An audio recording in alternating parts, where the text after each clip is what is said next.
there's one car that commands respect on the road, turns heads, but at the same time makes you look and feel good when you're driving it, today we've got just the car. This is the 2017 GLC 43 AMG spec car, which is the highest performance of AMG Mercedes cars, and today we're going to take a look at this at Magari Car Reviews.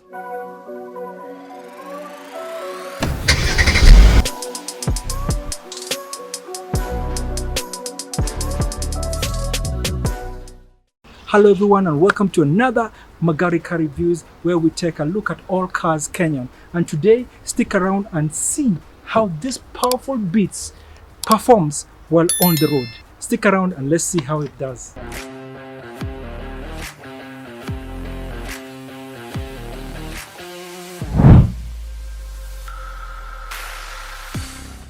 Mercedes-Benz is one of my personal favorite car, and this GLC 43 AMG line is one of the very top ones in my list. Look at the fast, aggressive black budget grille that's very aggressive with this commanding logo of the Mercedes three-pointed star. This star is not just here just for elegance, but it has got so much technology as the radar system is over here that helps also run this car, but more on that in a bit.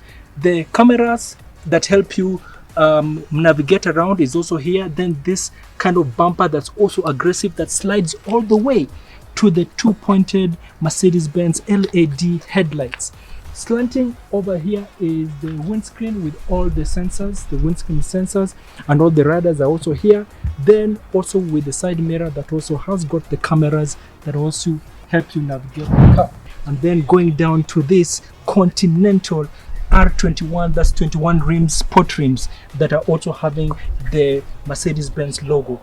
On the back, the LED lights that also slide all the way from the side profile until the back also gives it that sporty kind of look. And then we don't forget the GLC 43 AMG badging here, and also the badging here that houses the camera that helps you back up. It also has a rear spoiler that also slopes down all the way, and that helps that dynamic kind of look to it.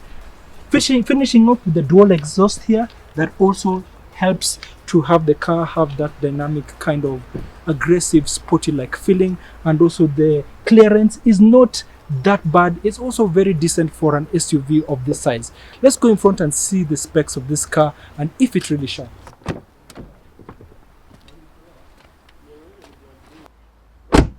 It's a bit of a tight spot coming into this car because of the sloping roof, and for a tall person this might be a bit of an issue.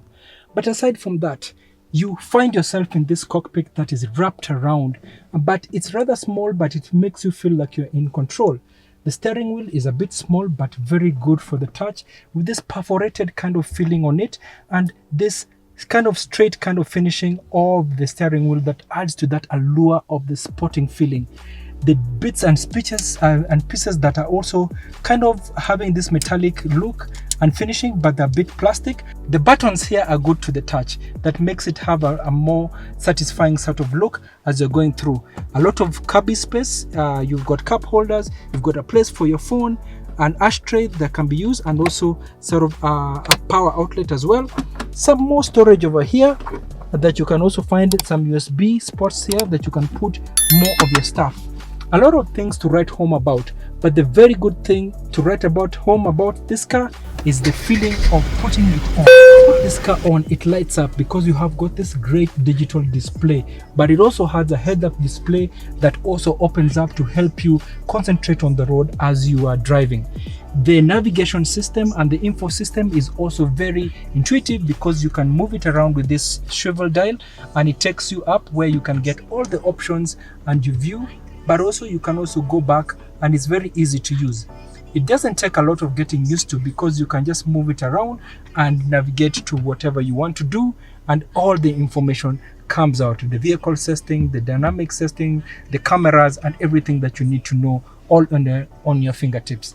The key is not much to write home about. It's just the typical Mercedes key.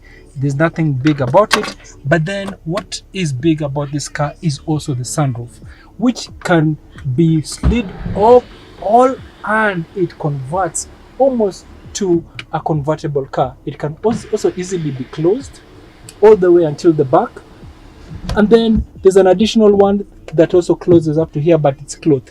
The bad thing about it is that when it's very sunny, then you wouldn't want to have your sunroof up. But other than that, the feeling in this car is very premium, it's very compact, and you have the feeling that you have you're in a sport car. Another thing to talk about is also the pedal shifters. Because if you put it on manual mode, then you can move down and up the gears using just these pedal shifters to make it have that dynamic feeling of driving a car that is sporty.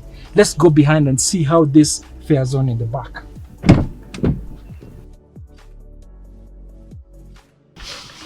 What surprises me about this car is that for its kind of curved kind of roof, it is quite easy getting in here. And then look at this. The space is enormous. You would think that for a car like this, the back passengers wouldn't have it easy because of the kind of the compacted cabin. But then the seats are comfortable. The seats are, however, not adjustable. They can't go back and forth. But you also have this ability of having extra storage space here. Cup holders just pop out. Apart from that, if you're driving, the back space, the back window is not that visible because of this small space that you just look through. But what helps is the cameras that are 360 degrees to help you just back up or get into tight spaces. Let's go to the front and see what this car is actually packing in the hood. So under the hood, there are a bit of few options for this GLC series. What this actually comes with is a 3-liter twin turbocharged engine, V6 AMG tuned, as I said. It has 362 horsepower, which puts out 521 Newton meters of torque. It's a 9-speed automatic. It's more sportier, more aggressive during the experience with the AMG tuned engine and the performance upgrade. Now keep in mind that the GL series comes in a different engine options. There's a GLE 350, there's a GLE 400 4MATIC, but there's also this that is the GLE 43. But there's also a more advanced GLE, which is the GLE AMG 63S, that even gives out more speed, and that is a 5.5-liter engine which gives out 761 Newton meters of torque and 577 horsepower. But this is enough to get the job done because it's powerful enough.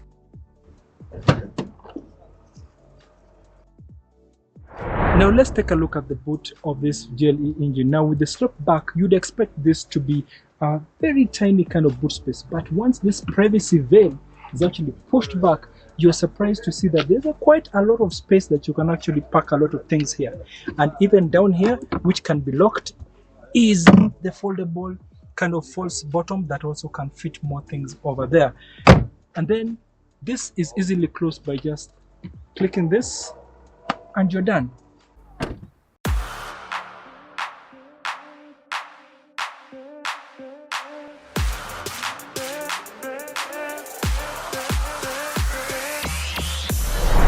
Driving the GLC 43 AMG is a nice ride. You feel like you are actually compacted. It's quite easy to drive. The command of the road it's clear. I don't feel like I'm obstructed. The only thing is, as I mentioned, the back kind of view is slightly distracted because there's a small window. And then if there's a passenger sitting in the middle, then it becomes even much more difficult to see. In terms of picking up, this is an MG. Of course, the sound is beautiful to listen to. The acceleration is fine. The dials and also the heads-up display that you don't even have to keep your eyes on anything here is a good kind of start for this car in terms of driving comfortably without being distracted a lot. The side mirrors are small, but they are very effective as well because you can see behind also very easily. I'm a bit restricted because of my sitting position, because I feel that this front kind of tunnel is restricting my legs, and that comes in with the kind of narrow shape of this car that you have. You can have a better kind of result if you're actually driving the GLE, which is a bigger version of this car. So other alternatives of this car can be the Range Rover, the Toyota Prado, also Cadillac Escalade can be one, or the Lexus LX 570 can also be another good contender for this. This car is a blend of elegance but also functionality. It's a car that commands a lot of attention. I mean, the short time that I've been driving this car around, it turns heads. It's a car that gives a statement, it says you have arrived without actually saying anything. So if you're looking for a car that is, your budget is around 8 million, this can be an alternative for you. But also there are other alternative cars in this class, such as the BMW X6 or BMW X5 that you can also look at. You can also look at the Audi version of the car as well, and also some other cars within this class, because it is pricey, particularly because it is high spec and high tuned by AMG. But it is very, very enjoyable driving this car because of the performance of it all.